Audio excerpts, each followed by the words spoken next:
Hello po mga sangkay. Good evening po. Welcome sa aking YouTube channel. Sa mga hindi pa nakasubscribe, please do subscribe my YouTube channel, Papa June TV, Vision.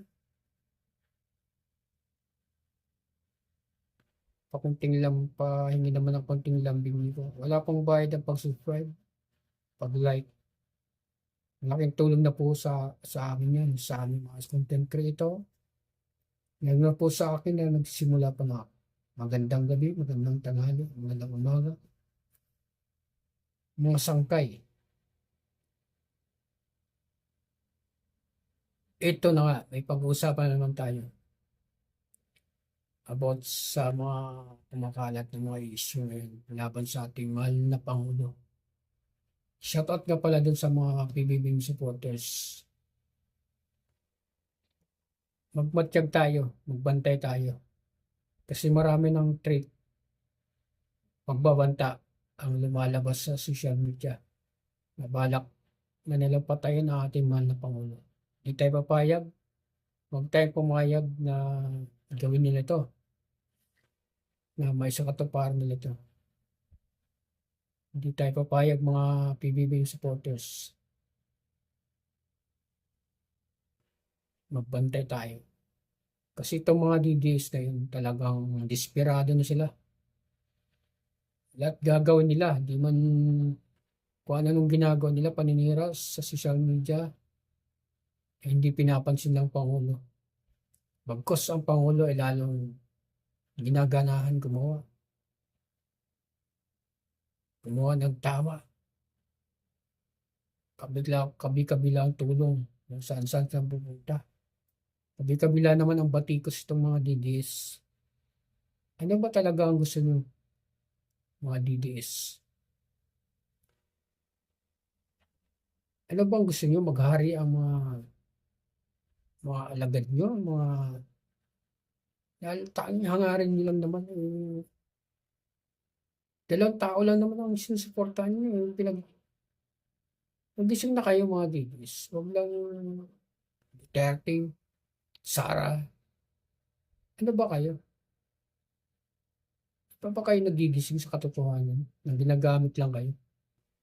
Ha? Ginagamit lang kayo mga supporters. Yan. Mag-isip-isip na kayo.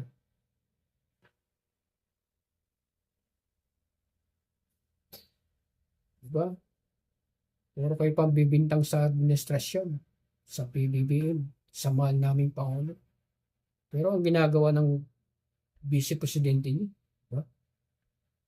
Puro lakwatsa lang kung saan-saan nagpupunta. Di na lang tumulong dito sa problema sa ating bansa. Kumbaga, ang gusto kasi niya mangyari, maagaw niya ang administrasyon, siya maging presidente na hindi kami papayag ng mga PBBM supporters.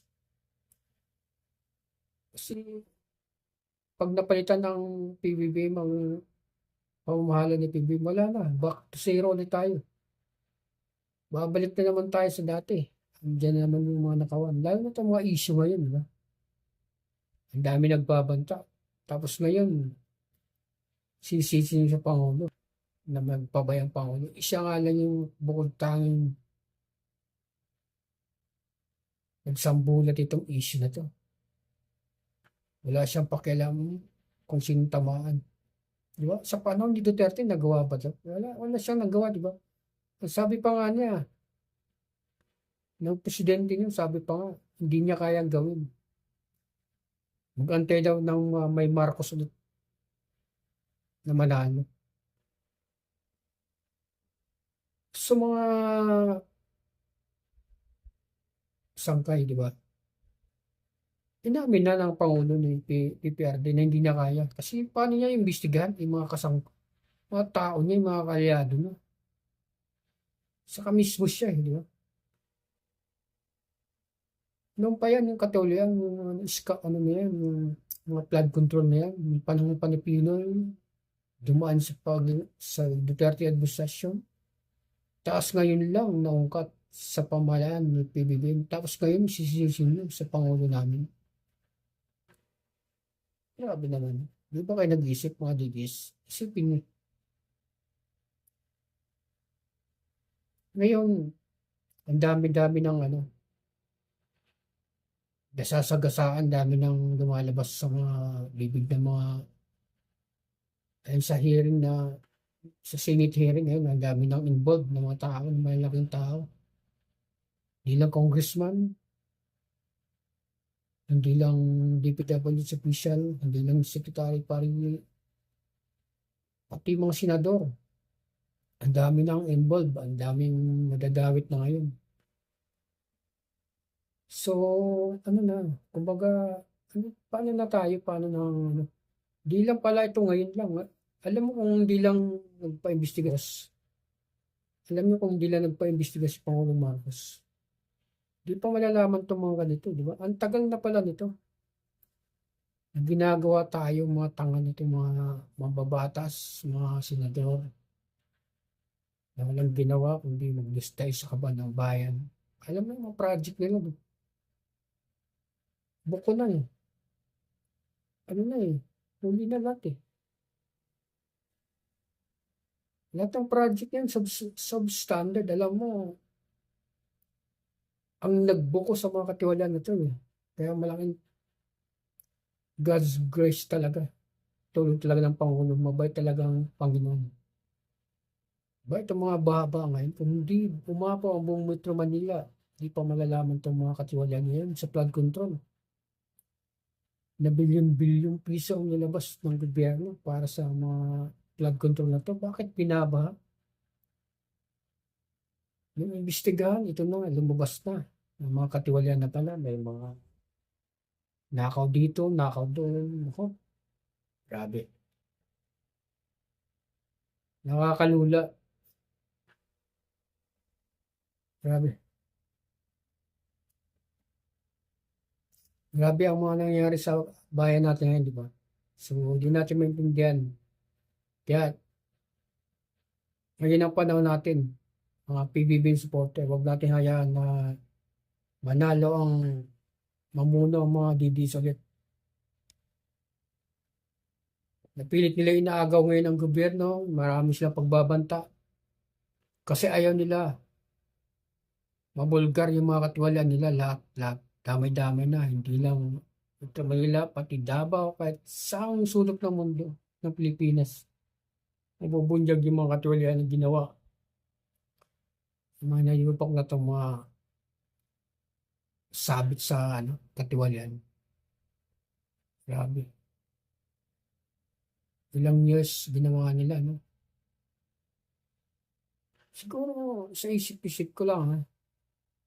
Kahit sa panahon ni ano siguro meron na yung mga ginagawa sa past government pa, hindi lang sa kay Pinoy siguro may mga ano na, may mga gumagawa na ito kasi ano yun, naging kalakalan na. Biruin mo, halimbawa lang isang budget 100 million halimbawa ang budget na binigay sa isang distrito. Alam niyo ba kung magkano na lang mapupunta doon? Ang mapapakinabangan para sa project, 25% to 30%. Ang 60%, 65% napupunta sa mga congressman, engineer, senador, pinaghatatian nila. So, walang magagawang proyekto na maayos kasi kulang na eh. 100 million, what I mean, 100 million yung nakalaan na budget para mabili yung ganito, para maging matibay. Tapos ang makakarating, 25 million lang. So ano nga mga, anong tibay nun? So, kaya nagkakaroon ng ano eh. Kaya ang ginagawa, ginughost na lang, ginughost project na lang, wala nang ginagawa. Binubulsa na lang lahat. So nakakaano. Naging kalakalan na to. Hindi na sila, wala na silang takot na gumawa ng ganito. No? Kumbaga, wala na silang kinatatakutan. Kasi simula pa lang noon, wala nang nag-aaksaya ng panahon na imbestigahan sila, di ba? Pagka kaya lalong lumakas loob nila, lalong lumakas yung mga loob nitong mga DPWH official, mga congressman, mga senador na nasasangkot. Masyado na tayong pinapaikot ng mga tao na to. Kaya suportahan natin ang mahal nating Pangulo kung hindi dahil sa kanya. Hindi masisiwalat tong mga ganito. Kaya suporta natin. Saka wag na kayo naman mga DDs, magising na kayo. Kumbaga, magising na kayo sa totohanan. Kasi alam niyo yung sinusuportan niyo, kapakanan na ng dalawang tao eh. Si Sara Duterte lang saka si PPRD. Magising na kayo. Itong ginagawa ng Pangulo natin, ni PBB, para sa lahat yun, para sa bayan. Kaya magpagtulungan na kayo kung ano yung maganda, suportahan nyo. Kasi tayo naman makikinabang mga Pilipino. Hindi naman makikinabang ang taga-ibang bansa eh. Tayo mga nakatira dito, magtulungan tayo kung sino yung presidente natin ngayon. Magbantay sa kaban ng bayan. Lahat ng katiwalian. Kung may nakita kayo, sumbong nyo. Meron ng mga hotline nyo yan. Huwag na tayo maging kulat pipit bingi na lang. Kumbaga magmasid tayo, magmatsyag. Kung ano man yung mga ginagawa. Yung mga gobyerno natin na kaduda-duda ay magbantay tayo, magtulungan tayo. Kaya huwag na kayo puro sisihan, huwag na kayo puro, lalo na kayo mga DDS. Halos nagbabanta na kayo, papatayin niyo yung Pangulo namin. Hindi kami papayag dyan. Hindi kami papayag dyan. Kaya ganun-ganunin niyo yung Pangulo namin. Ha? Sino ngayon mga bangag? Kayo nag-aakusa na bangag ang Pangulo namin.